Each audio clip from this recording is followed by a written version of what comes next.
Okay, so it's Saturday. What is it? Saturday, January 10th, top of the year, 10 o'clock at night. I don't see me being live here on LinkedIn. Okay, there we go.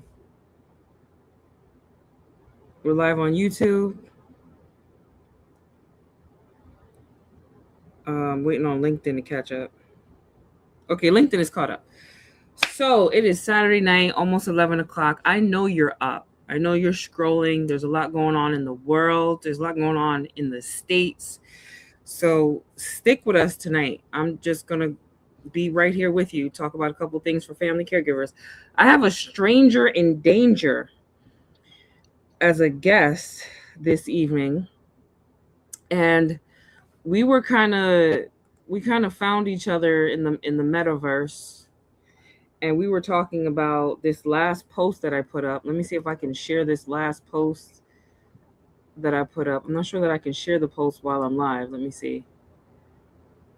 Let me see if I can share the post. So basically I posted, tell me about the post that I posted on Facebook that got your attention.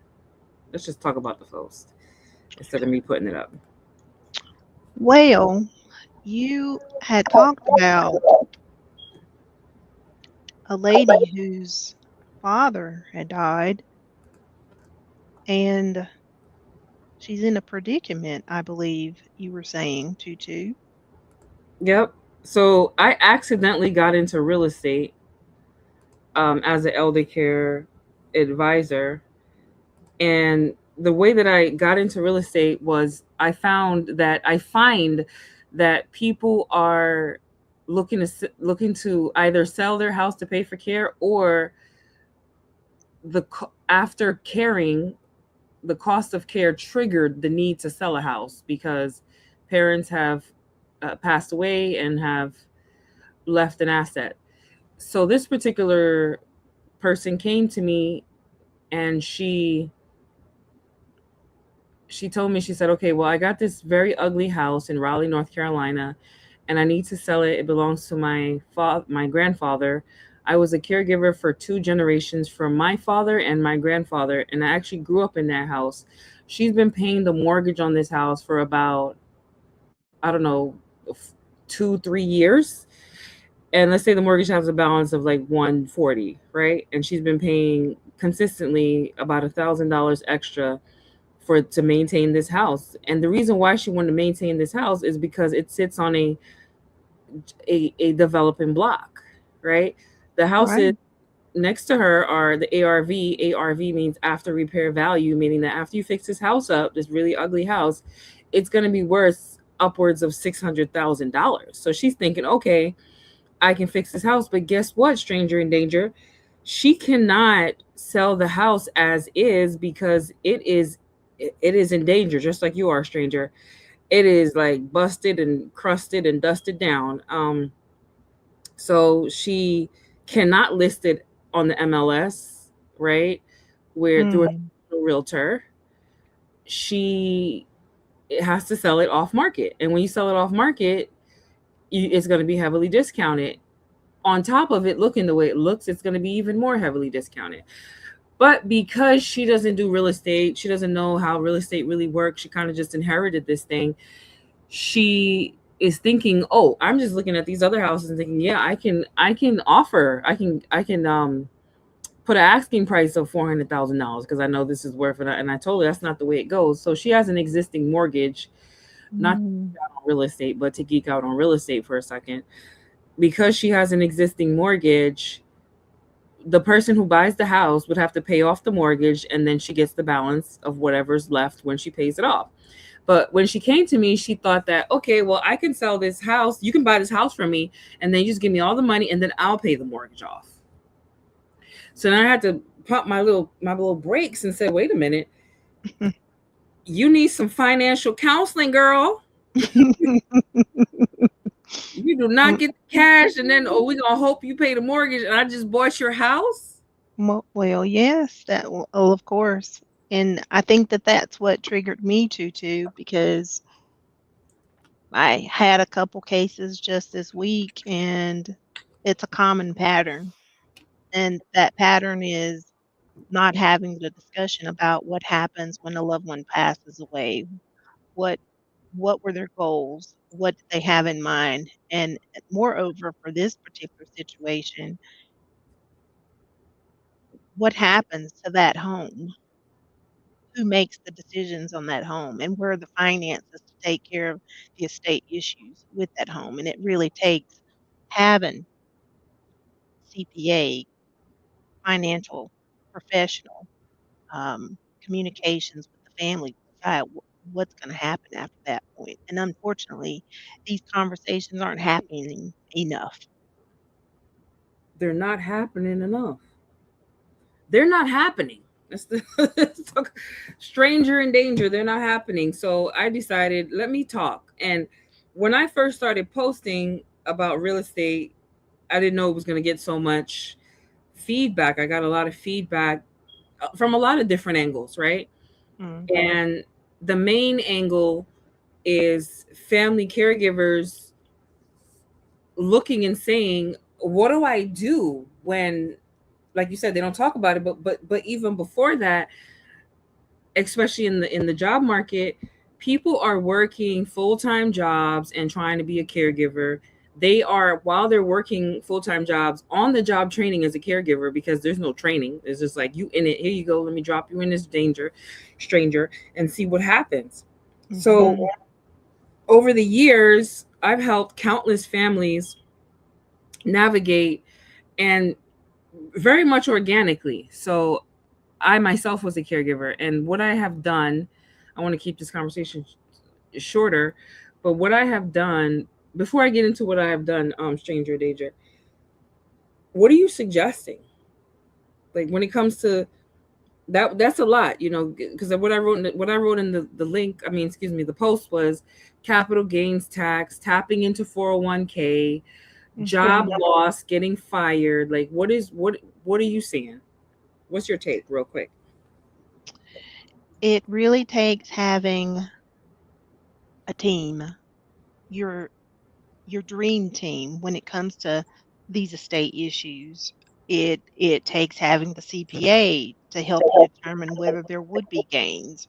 It takes having that financial advisor professional to have a clear overview of where all the funds are and hearing your concerns, and addressing those appropriately so Mhm. that that person comes out on top as best can as they can.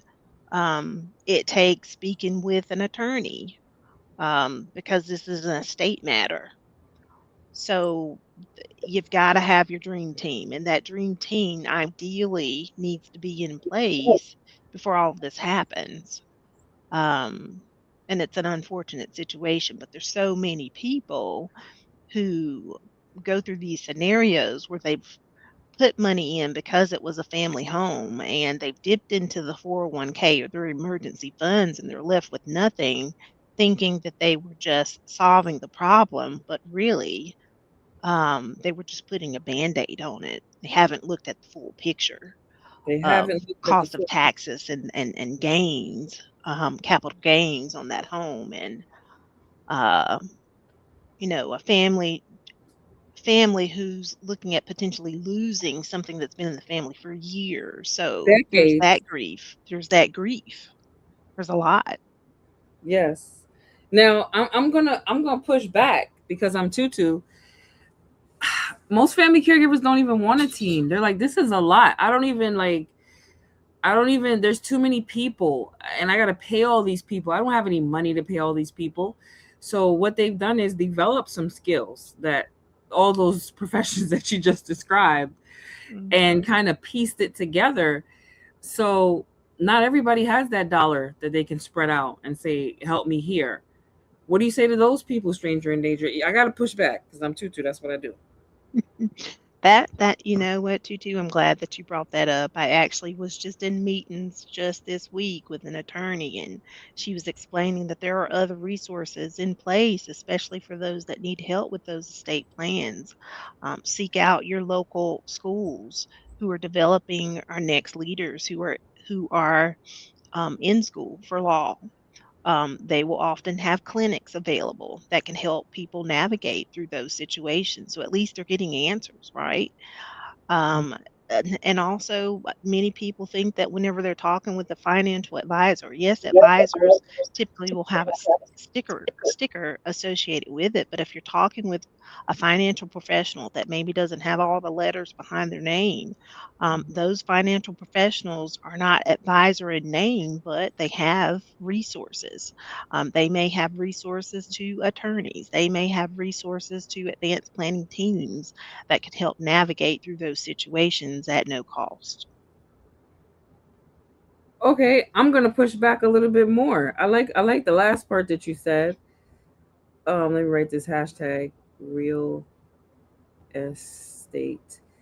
So I'm gonna push back a little bit on the community. You're saying go out into the schools and all that stuff.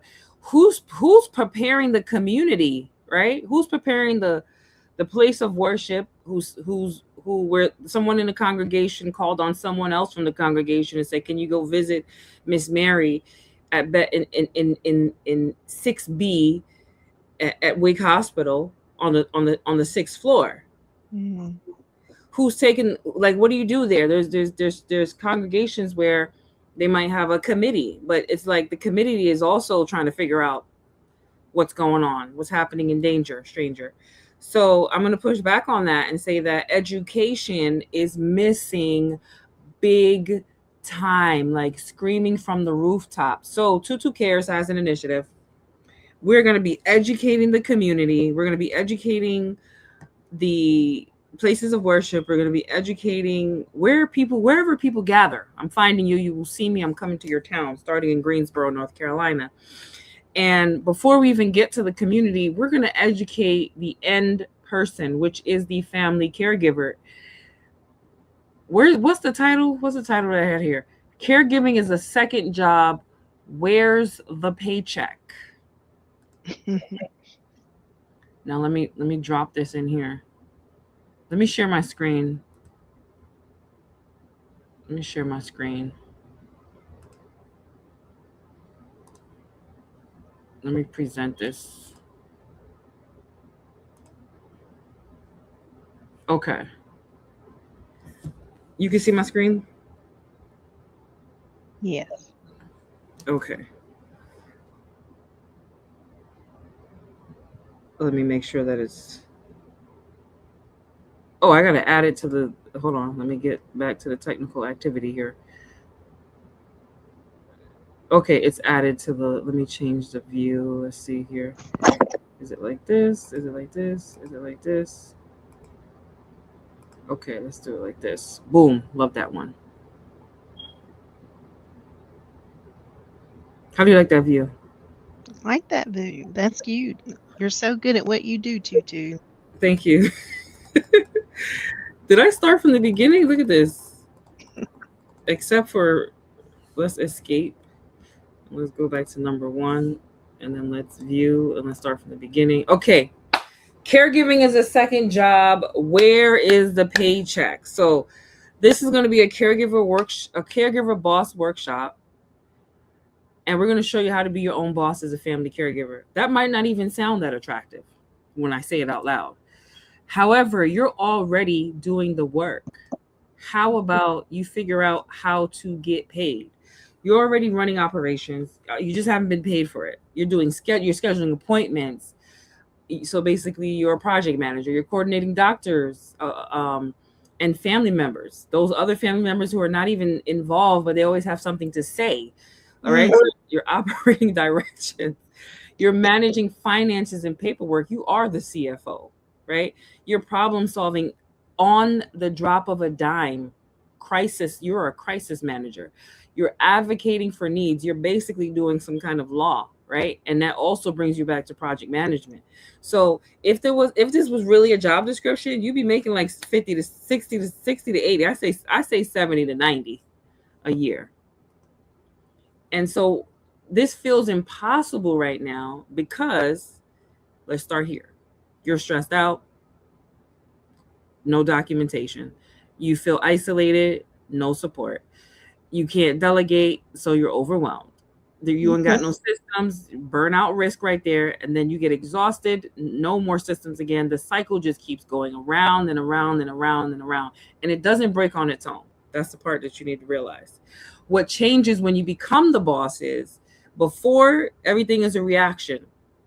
You're doing everything yourself. You don't have no time, you don't got no money, you ain't got no plan. You and just like I posted about that lady that has to sell her house, her parents' house, losing your job or your income is very, very real. I'm running this over on LinkedIn because that's where people work, right? So I Absolutely. That's the biggest asset right there is your income. People don't think about that. They think it's the house. It's your money. it's your money, because like she tapped into that 401k, when she transferred that to her new job, or however she did it, it's a loss in income, and now she's in debt. So the house that she actually has, that's worth almost 700, thousand, over $600,000, with a 3% interest rate, she can't even do a HELOC because she doesn't have good credit, because it was ruined when she fell behind, and then ruined even more when she tapped into her 401k to pay some credit cards.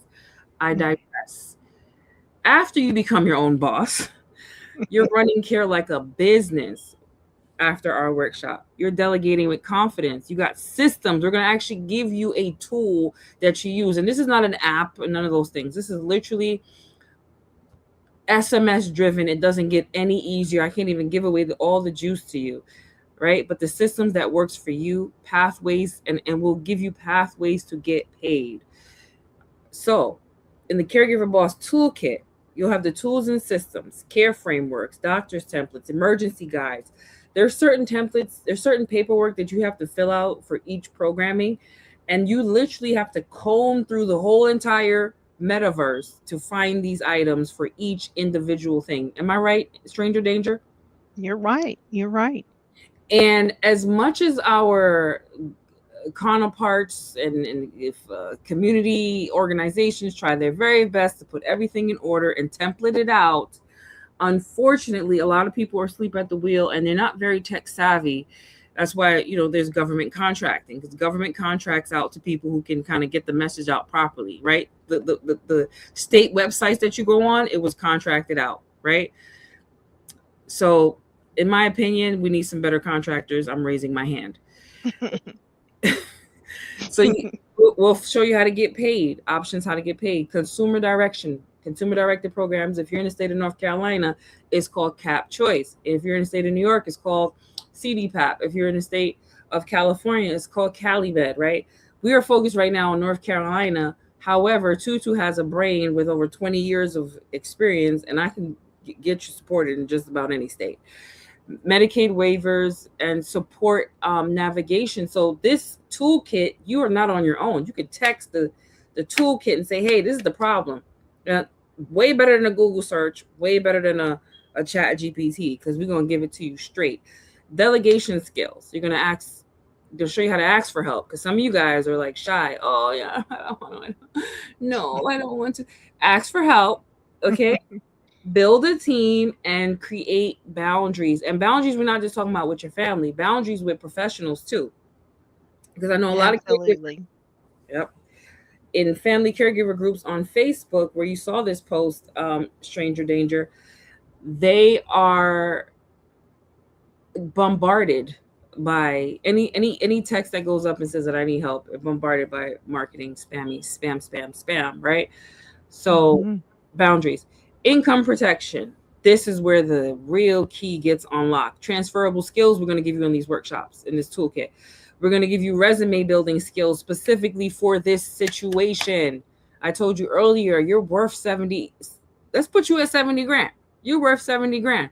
And we're going to help you with job search. If your job feels like, you know what, we don't want to give you any FMLA or anything like that, so you got to go, you're not performing, goodbye. Shame on you, employer, if you're doing that. These transferable skills that protect you for your future: project management, crisis management, financial management, communication, negotiating. Now, this is what you're going to get in the workshop. I'm going to show you live on the phone. I'm going to call Anybody that you want me to call to get them to do something for you, because this is the main problem I hear all the time. Stranger danger. People will say, "Oh, I call that resource number," and they didn't know what the heck I was talking about. That sounds familiar, even in my field. Mm. Yep, sleeping at the wheel. I called my cousin, and she didn't want to do it. You know why? Because the lines are blurred. Pay her, make her sign a contract. We're gonna show you all of that and show you how to be um, prepared to be your own boss as a family caregiver. And that's leadership skills right there, because you're running operations. And then when you leave, you are leaving with a resume that is going to blow the next employer's mind. If your current employer doesn't see how beautiful and wonderful your skills are, and how any employer will value that. Not just any employer. We're going to also show you, if you want to become your own business owner, if you are working like any mid-tier to high-tier job, you are in the seat to be a consultant, and we're going to show you how to run your business. Don't be scared. Not to sound like mystical. Don't be scared. Can you actually get paid? Now, here's the truth. You're going to start here. The main way to get paid is consumer directed programs. That's a Medicaid waiver. Either you qualify or you don't qualify. We'll figure it out. Then, if you do qualify, we talk about the application process, and then we're going to support you on options how to use that to be able to get respite, meaning that you don't work, you hire somebody else to work, and then you go to the beach, or you work, you get paid, take your money, and go buy, I don't know, a two-piece something.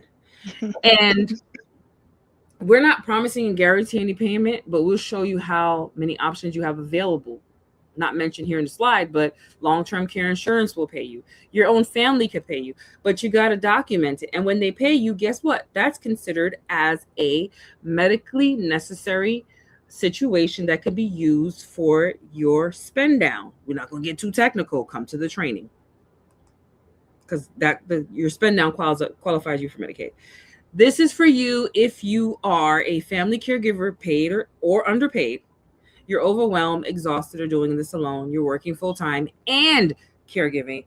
You lost your job or at risk for losing one. I should add here, you're about to lose your house, or you already did all the caregiving. Your loved ones are gone, and now you're stuck with the bag.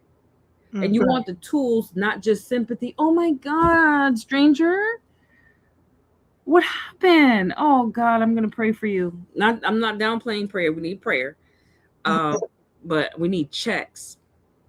Yes. So by the end, you'll be ready to take control. You don't need to have it all figured out. You just need to really just show up. Okay.